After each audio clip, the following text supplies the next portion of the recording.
All right, here we go, rolling. Okay, so I'm gonna go over a couple of different looks that I like to help get the point guard to score. I think a lot of times we have our point guard bringing the ball up the court and we make them so ball dominant. But hopefully today we can go over some things that maybe we can do to kind of create some scoring opportunities for our point guards organically. So they don't have to dribble the ball 94 feet and then shake two people and try to make something happen and essentially wearing them out.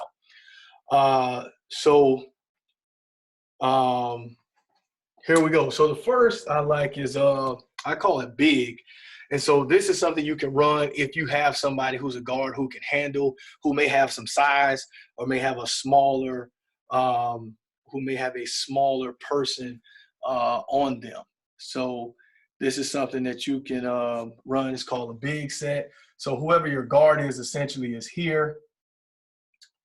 So let's say it's your point that's there with the ball. This is usually a shooter here. And then we can go 3, 4 this way. And then 5 like this. Coach. Okay, so what we do is we just hit to this wing because if they're playing man-to-man, so if we hit to this wing this way and let our 5 catch right here, or we can put let's switch these. Let's go 3 here and 5 here, like that. Actually, let's switch this. So let's put 3 there and let's put 4 here. This way, if they're playing us man-to-man, most teams jump to the ball once the ball is passed. So when we pass here, this person will be guarding here. And this person is going to slowly kind of cut this way, but not a speed cut. You know, it's almost like more of a trot or a jog because you want to allow the defense to jump to the ball and get to the outside. So when that happens, we just flash this 2 out right here, hit the 2 right here, and then just reverse and seal, and we can look right inside for a lay-in, especially if you have a bigger guard or a guard who has some post-up ability. And on the backside of that, because this guy may sag, the next time you try to run this X5 right here may try to sag in there and clog that lane. You can easily set a pin down right here and bring this guy to the top. And that way, if you do that action on the backside, that way if they take this away, then that person should be wide open. Okay? Does everybody see that? Everybody understand that? You can say yes. You can nod your head. You can comment if you have questions. But that's just I call that big. And again, so the point here is, yes, we're going to get the ball out of our point guard's hands and then get it back to them a little bit closer to the basket. Is that a 3 in the corner or kind of free throw line below the free throw? It's kind of like in between. It's not corner. It's not free throw line. It's kind of like in the middle there, just kind of window shopping. So we'll start there just for the spacing because we kind of want people to be elevated and not flat to the corner because we're trying to get the ball here just above the block, maybe like the first hash. We want to get the ball into there so that we can get a post-up opportunity to our guard. Essentially, if we have a bigger guard, like with your team, Coach Lewis, this is something I would have ran for V. Okay, I would have probably ran Victoria, something like this to Victoria and put like Hillary here because teams are going to chase Hillary out. Teams aren't going to let Hillary just come out here and shoot. So maybe if a team had a smaller player on Victoria, then I would have put Victoria in this role. Okay, moving right along. The next thing, it's an old Carolina box look. This is something that Carolina actually ran some this year in the Battle for Atlantis tournament. So what you have is this. You go 5 here. This is 3. This is 4. And this is 2. And this is 1. Just out of a box set. More traditional box set. So we dribble over. We dribble over to this point. And when we dribble over to this point, about foul line extended, okay, 5 steps up and comes this way for a ball screen, as if we're going to play middle. 3 will come up this way for this shuffle. And when 3 is coming up for the shuffle, 2 just starts to lift up that way, okay? And 4 can either come off the high side or the low side of this shuffle, either way. but it's in this split second where what you need to teach the point guard to read is there's no help in this area. Does that make sense? There's no help in this area. So this presents a beautiful opportunity. Obviously, we're running actions for scoring guards right now, okay? So if you have a guy or girl, you know, like whether it's somebody like Ford or somebody like James, you know, putting them in this situation where you vacate the help side, essentially, they could easily, anything this way, this direction, you kind of giving them this amount of space, all of this space to score in. You guys see that? Does that make sense? Anything back baseline, anything finishing with the right hand. This could be a dribble this way, step back or side away. Could be going right here, get a right hand layup. Anything to the right side here should be either a layup or a scoring opportunity, possibly even an and one. Worst case scenario, we shooting free throws out of the deal. All right. So again, so this is a way that we can vacate some space.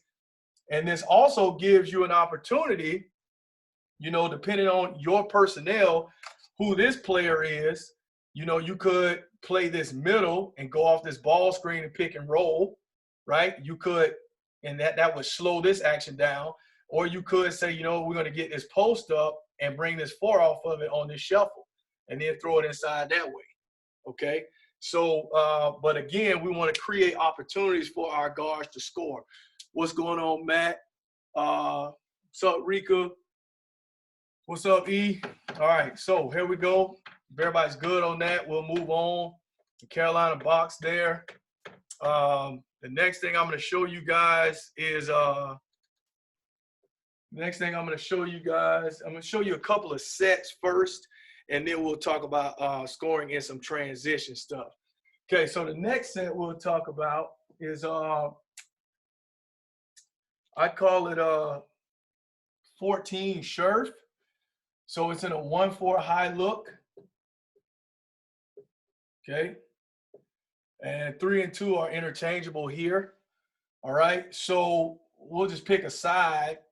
All right. We'll come this way. So we dribble over, and when we dribble over, this back doors this player out. Okay. So that player, and that vacates that side. So now essentially what we're looking at is 1 with the ball here, 4's here, 5's here, 2 is there, and 3 is right there. You guys see that? Right, good there. Okay, so when we have that, now what we want to do is teams normally can predict like when your ball screen action is coming and try to load up to stop you. So in this set, we can disguise it and bring the ball screen later, especially if this player can shoot. If this 4 right here can stretch the floor and make a 3, okay, then what we'll do is we'll bring this 4 and slip immediately, regardless, okay? Bring that 4 and slip right away, and then bring this 5 to set this ball screen, okay? So when we dribble over, both of these players are coming over, okay? We'll slip this 4 immediately and then set this ball screen with the 5, and we'll play middle this way and roll, and we'll wolf behind with the 4. Everybody see that? With the shooting 4, and we're spaced, okay, with our 2 wings on the opposite side, which will stretch the floor out, okay? So again, now you get your guard, your scoring guard, probably your best on-ball guard, playing downhill through that gap. You see that? See that gap there? So they're playing through that gap. The more they keep this tight in here, the more they put pressure on these defenders, whether they're helping or having to stay locked on. I know at our level, you cannot leave guys in the corner. Those corner 3s are money. I know that's the same thing, you know, at you guys' level. Coach Lewis, you playing at a high level, so I know that's the same thing in your league, and I know that's the same thing in your league, Coach Stammen, as well. So I don't know who else is watching, but obviously this is simple drive and kick basketball. If this guy steps up, then 1 more to the corner, okay, and we get a shot there. So that's a 14 Scherf look. Hopefully you guys see that. where you can incorporate some ball screen and some slip action and some wolf behind, you know, as a way to help getting your point guard some more opportunities to score as well. Okay, so we're gonna move right along. All right, the next one we'll look at. Is what we call this circle, and this is an old play from Coach K and the Duke Blue Devils. Okay, and then we'll run and then we'll go Drew also here. Okay, so we'll go circle here. So this is something you can run against man or zone, this circle look. This is a little bit more deliberate. So again, we'll just dribble this way, and we get a very similar scoring opportunity that we got on the Carolina box set. So this guy will banana cut or semicircle cut that way. And then once we get here, okay, then the read is now the help side. The read that we're looking for now is the help side. So if you want this guy to drive, if you want this point guard to drive, then I would switch these two, okay, unless this 4 is a knockdown shooter. If this 4 is more of a rebounder, rim type, finishing type guy, then I put the 4, then I switch these two and put the 4 here and the 2 there. Because now, Coach Lewis, you asked earlier, is this guy free throw line extended or is he in corner? Well, if we're going to run circle, then I would go ahead and drop this guy toward the corner as the ball is being driven over. Why? Because they're not going to leave this player. Does that make sense? So they're not going to leave that player. So what we're going to do is, if you want the drive, then you can go ahead and predetermine that. You can let them go. If we're going to play it true and play it honest, then I would put them – I like playing between this foul line extended and this corner just because it's a little tricky for the defense. It's hard for them to kind of say, oh, well, coach, maybe he's too high, maybe he's too low. So what we want to do is now we'll throw this ball back. We'll pass this ball back. We could pass this ball back to the 3, and 5 comes right here and sets a ball screen, and we play this way. Normally, this could be a meat screen where he can come to here, he can come here, and then he could slip it like a 7 cut, right? You see that? Or we could kick out there for 3. So that's the normal action of the play. However, if we want to get our point guard to score, once that guy vacates out, now we want to look and identify where the help side is, right? So if X3 goes there and X5 is here and X2 is hugged up and not leaving out, that means X4 is probably in this area, right? So again, we have all of this space, right? We have all of this space for our point guard to play one-on-one, essentially, and attack and score. All right? Everybody see that? Everybody good with that? Okay, we got a couple comments. Just step here and read. Okay. All right. Good. Next thing we got, so that's circle. Next thing we got is Drew. And this is just something that's a dribble entry. This is a dribble entry to a ball screen, okay, that we can run here, where what we do is we just start the ball here. We just dribble over to a side, and then we clear out to this way and clear this guy to the low block. This guy could be either low block or short corner, almost the heels to the baseline. Okay, and when we do that, that pushes 3 up, and then we bring 4 all the way across for the ball screen. And when you bring 4 across for the ball screen, this could be 2-man game action. So if this is a shooter, I just like all the options that are here. When this is a shooter, this could easily become pick and pop, okay? If this is a 4 who can handle a little bit, you can pass the ball to them and then make it more of a give and go. Right? So you'd be like this, you'd be 3, 2, and 5 kind of like here. So this is 1 with the ball and 4 like here, ready to screen.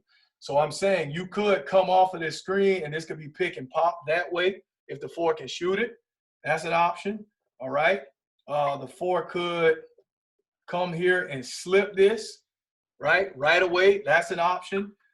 You could pass to the 4. and then do what we do at Linfield. We call it chasing.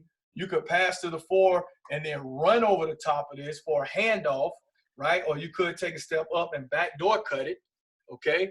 Those are all different options that you can get out of the Drew set. Just different things that you can do as far as not necessarily having your guard dribble the air out of the ball, right? So you get them in an isolation situation. Yes, they can attack off the bounce, or now you can play some two-man game stuff as well. So that's the Drew set.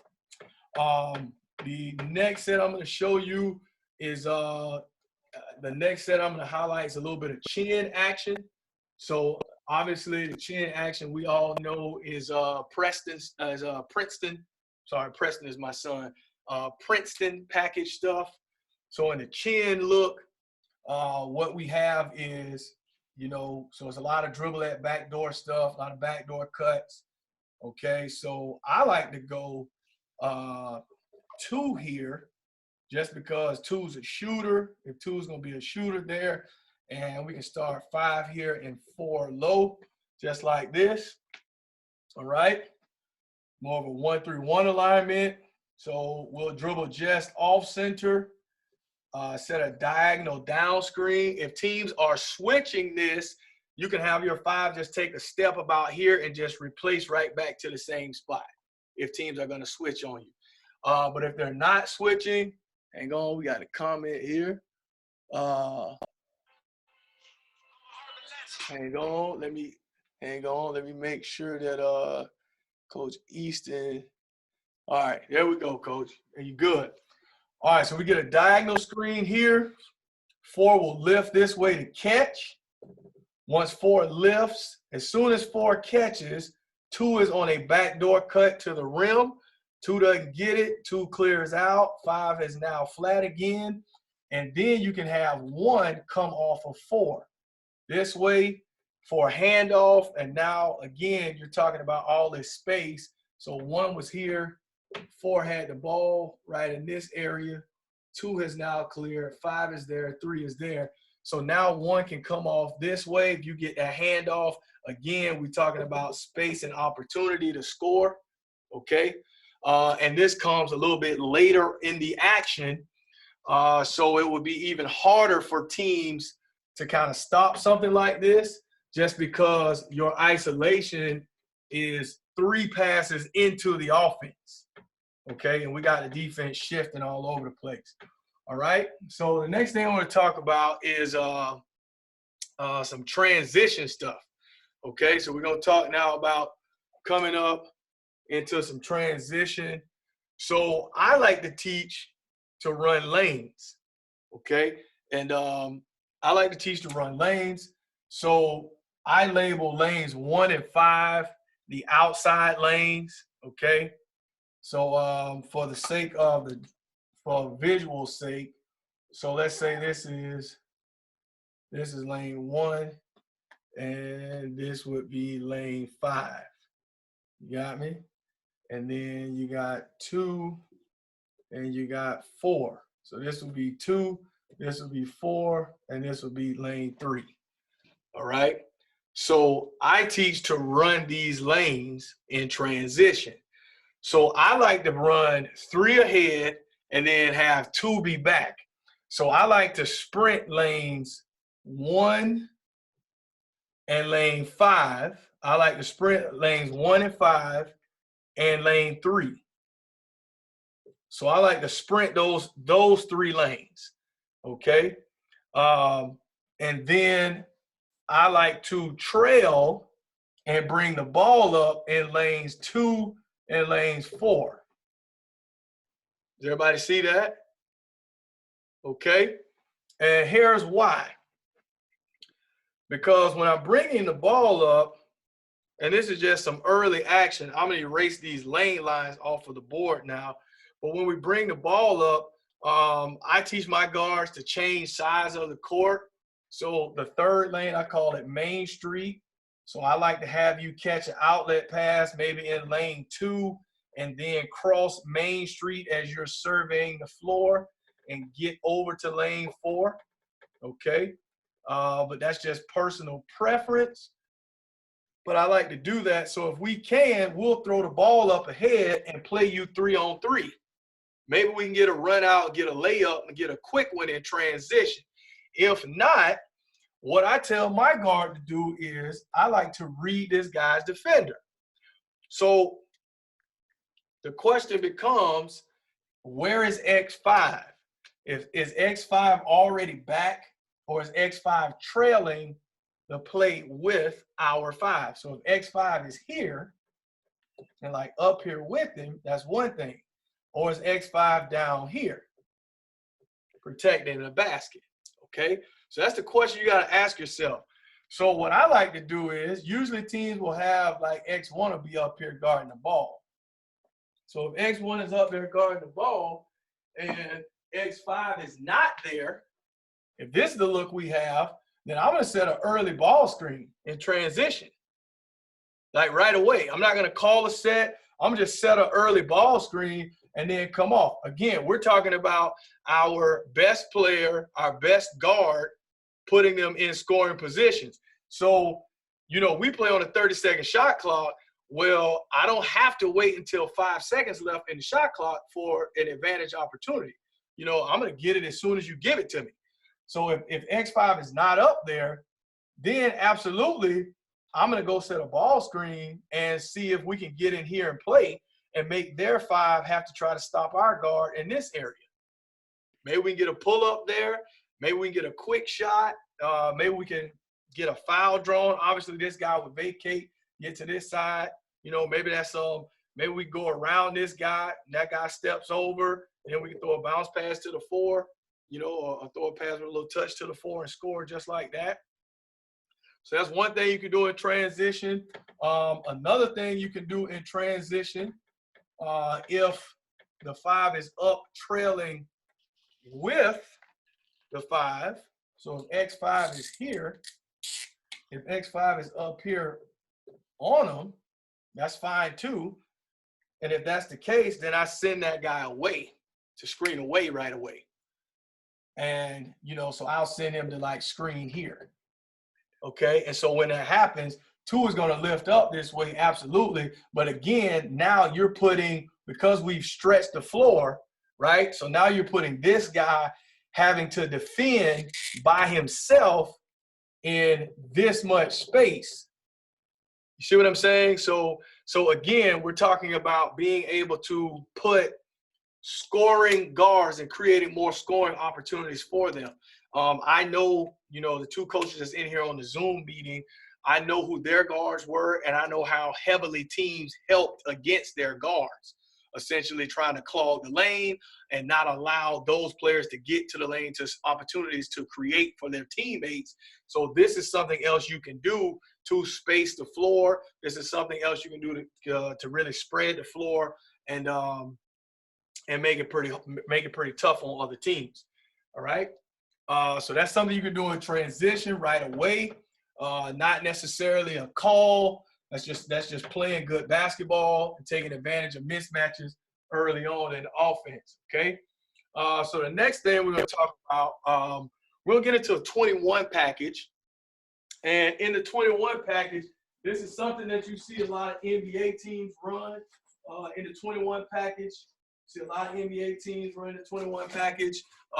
It's sometimes people call it pistol, that you'll see in transition. So if you have a secondary ball handler, somebody other than, you know, the point guard that you love and trust and want to have the ball in their hands so often, if you have a secondary handler, this is a great time to let them handle the ball. I know I was guilty as a head coach of making sure that my point guard brought the ball up every single time as much as possible. Well, I'm going to challenge that level of thinking, because if a team is not pressing you, then I would challenge you to allow another guard to bring the ball up the court, because this is a way that you can take some pressure off of that player who is normally having to bring the ball up and do all this work with handling. Now, if they go to some pressure, then yes, let's put it into the hands that we trust the most, absolutely. But if they're not pressing us and we can have a secondary ball handler to bring it up, that can add some value to us as well. So with the pistol stuff, or this 21 package, you have no rim runner. So you have like this. So you'll have like your 3 here, your 4 will be here, your 5 will be here, and this is where your 1 is, and your 2 essentially brings the ball up. Okay? So the ball's here, and we're transitioning. So we'll define transition as the period of time before the defense is set. Not necessarily a fast break, okay, but we're transitioning from defense to offense. So typical pistol stuff would be, you know, this guy V cuts here and hits. So we catch right here. And now the 1 has it. So once the 1 has it, we got several options. The first is the chase option, where the 1 has the ball here now, and the 2 just runs on the outside, right? And maybe we hand it off to him. You got me? So if the 2 runs on the outside and we hand him the ball off, then that's the chase action, because the 2 is chasing its pass. All right. Now, if we fake to the 2, right, then that's our keep action. So if we fake this to the 2, we could fake it to the 2 and turn. So you would fake this here, and you could turn and play right away, right? Or you could bring the 5 over for a ball screen. You got me? So you could fake the chase action and then bring the 1 off the 5's ball screen right away. That's an action. That's an option. All right. Something else you can do. So that would be chase and keep. Something else you could do, if this 2 has a little size, or if this 2 has somebody who's not quite as big on them, all right, and the 1 has it, well, the 2 had it here, 1's in this area. So you could pass to the 5. You could pass to the 5 as if you were reversing it, and then go into some 2-man stuff here, where you could have a meat screen. These are really hard to guard. You could go, so this is what you saw J.R. Smith struggle to guard so many times versus the Warriors, right? Where he's standing there like, like what happened? So it's a meat screen here where both players come up, and this guy can 7 cut, this guy can lift to the ball, right? So that guy's going that way, this guy's going that way. That could happen. You can get a pin down screen, you can get a back screen. Golden State used to run this a lot with Klay Thompson and with Steph Curry being here. So they pass like across the Draymond like this, and then Steph would set this back screen for Klay, just like that. You see that? And Klay's going down there, or they would run this for Harrison Barnes. And then Draymond would take a dribble this way. Now he can either hand off to the 1 going this way for like dribble handoff, or he can fake it and keep it, and then we get a reverse pivot right here and throw in for a post up. All right? That's what they call a down punch action. So again, these are just options. So now, if you go the route where you set this back screen and then this guy comes off for this DHO, this dribble handoff, you get a pin down on this side. So this guy's lifting up, and now here you go again with your point guard now penetrating here to the middle. All right? Penetrating, coming downhill. Maybe you get a layup here. If you want to get this pick and roll action, and I know I'm going to go here just because I feel like the board's getting a little sloppy right now. So 1 has it, okay, and now 4 set this pin down for 3, so 3's coming up that way. Now, what do you want to do with the 2 right now? You can be creative. You got me? Because after this back screen, you could clear the 2 all the way to this side. If you do, now that means you have the 5 on a roll. You got me? So that means 1 would catch it, take 1 bounce, probably throw a hook pass over the top, and 5 has a layup just there. Or you could keep 5 here. You could bring 2 to this corner, right? You could bring 2 to this corner. You could dribble off of that way, and then come set this down screen and bring 2 right back behind it. Which, having simultaneous down screens, again, there's nobody in here to help on this drive, right? So again, you're clearing up space for scoring opportunity for a guard there as well, all right? And then there are 2 more things I'm going to show here out of this 21 look, which is really a transitioning look as well. So the last two things I'll show out of this, to dribble that, and then what they call a Ricky. So what we'll have is this. So now we'll go back more traditional where the one has it, okay? And we still at like this, 5, 4, 3, and 2 here, okay? So you can dribble at this guy and slip this way. That guy's gonna come that way, and he'll set a screen just like that. So now this one could come here, and now this side is isolated. Again, we could throw over the top right here to the 2. Obviously, we get the pin down action this way. You could throw that way, get a shot there. This player could go. You could set another screen for a ball screen playing middle here as well. But in the Ricky, you take this same action. So that's the dribble action.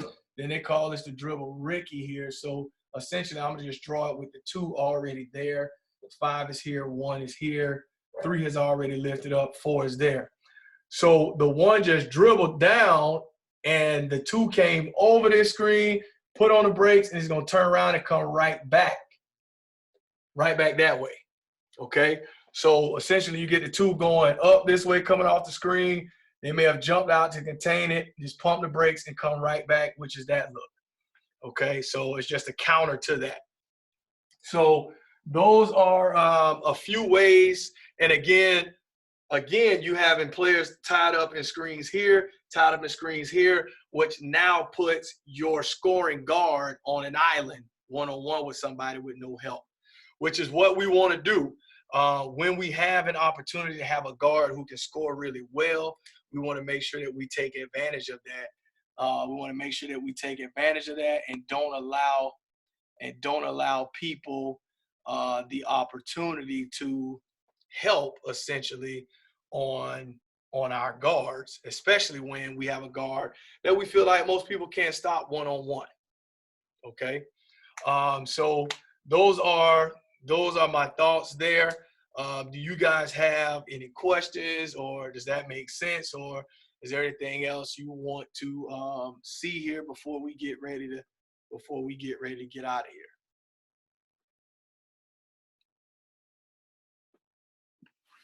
Coach, what did you call? Was it a meek screen? Oh, a meet, M-E-E-T. Okay. A meet screen. Good question. Meet screen, where, and the premise of it is that 2 players are coming together. Makes sense. The premise of it is 2 players are coming together. So if we had it here, and let's say this is 2 and 4, right? They're going to come like they're going to meet together. So we do that essentially not even knowing so the defense doesn't really know who's going where. Yep. Right? Defense doesn't know who's going where. So this could be, like more of a back screen and that guy going that way. It could be like a pin down, this guy going this way. Right? I mean, that kind of stuff could happen. Or we get what we call a 7 cut, which I know Coach Stam knows exactly what this is, but we don't know what everybody knows. So you could come here and just slip it, right? So that's actually one of my favorite screens away from the ball. That's one of my favorite screens away from the ball, just because it's so hard to guard, and it's so unpredictable. And there are so many things that you can do out of it. So many things that you can do out of a meet screen.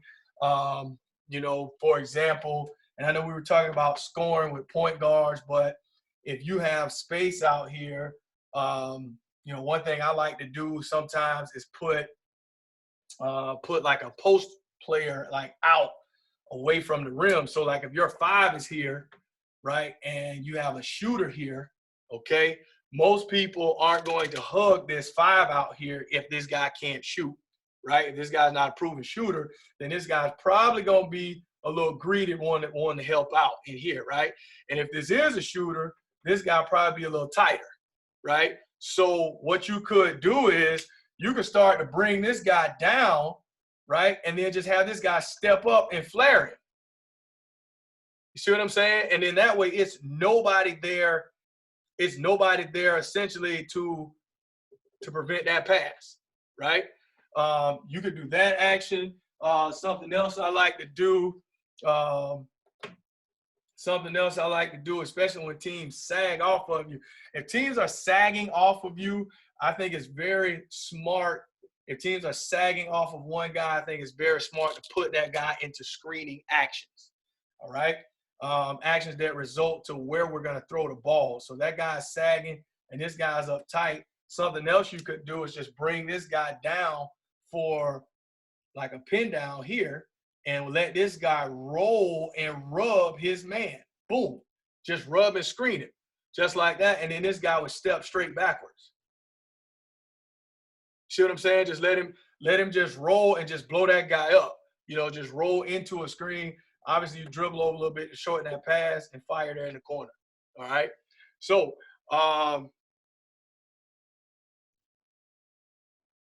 hang on. I'm reading a comment right now.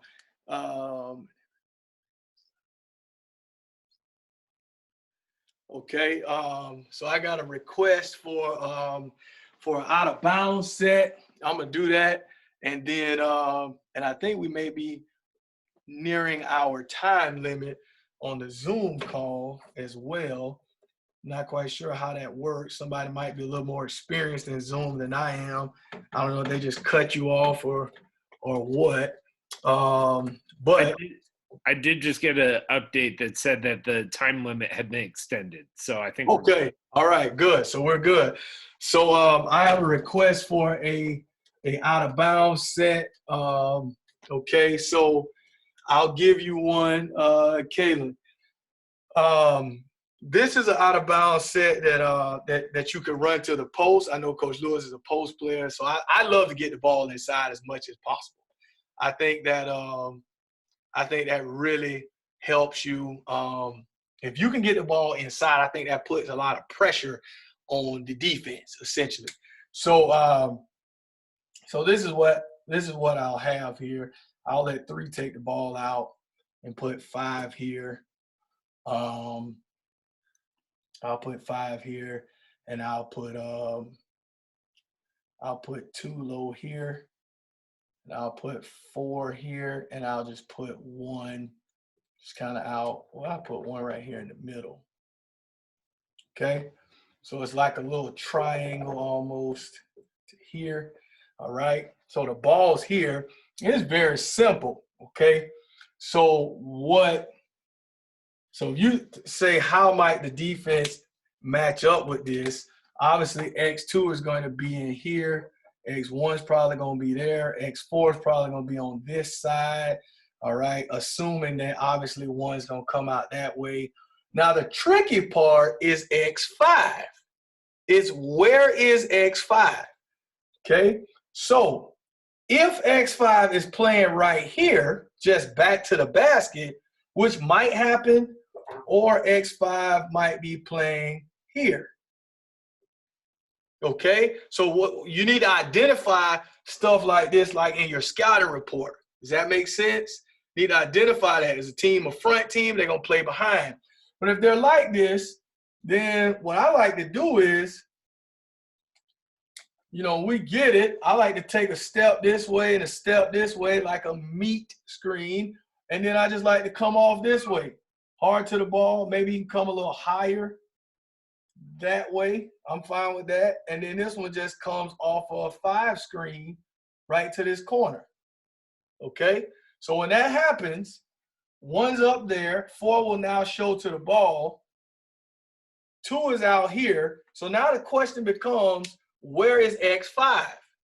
Because if X5, if they switch this, right? If they switch 2 and 5, now that means X5 has to be out here, which means X2 has to be behind your 5. So if that's the case, then I'm just going to throw the ball right here right away to the 5, who has the other team's shooting guard standing behind them. So I like those odds, you know, personally. If we have, and again, I know who you guys have on your rosters. So if a team plays their shooting guard behind your 5 right here, worst case scenario, you're at the free throw line. Right? I mean, that should be a layup, especially if we set this screen deep. If you set this screen about in here, and then now that person's on their back right there. I mean, it's a longer pass, but geez, I mean, you're talking 2 feet away from the rim, right? I mean, that's good money. So there's a sideline out of bounds set. If they're switching, you can do that. If they're fronting and they stay, that means this player is now, you got to look at it. If they're fronting, then the 5 probably shouldn't be at the block. The 5 should be a little bit away from the block, because now if X5 is here, that means X2 is going to chase out. So if X2 chases out, then we just lob over the top to the 5. You got me? So it's just setting the screen and then holding them off, lob it over the top, and we got a layup. So so from a sideline out of bounds set, that is one thing that you can certainly do. That's one thing you can certainly do. If you don't like that option of getting the ball into the 5, which some people don't, and I understand that, you could take the 5 over after they screen. You could hit 4 right here and step right back in. You can step right back in, and it's more of a give and go type look where you pass there and cut to the basket, or you could pass there and we can get up here and set a flare screen this way. You step in and come around, and we can hit you on the flare or on the slip. Okay, so those are all options that you could do out of bounds set. So I hope that that answers your question, Kaylin. All right. Anything else? Are we all set and clear? Coach Hellstrom, thanks for joining us. Coach Miner in the house, thanks for joining us as well. I'm glad you guys were able to get on today. Like I said, there'll be a video recording of this that'll be emailed out to everybody in the coaches group, which I hope you guys are enjoying that. We do have 20 coaches that are going through the program right now. So if you have questions about that, please message me and you can find out how you can be a part of that too. All right. I will see you guys next time. Unless everybody has any questions, any last thoughts, anything they want to say. When do you think the next one's going to be? Probably Thursday. I do need feedback though. I need to know if like earlier in the day works for you guys or later at night works for you guys, because I have a 11-month-old son, right? So he's asleep right now. So I'm able to get on right now. Yeah. Or it's gonna have to be like later in the day, once he goes to bed. So I'm open to it. You guys can just send me a message and that'll be that. Okay. Good. Thank you. All right, guys. See you guys next time. Great job.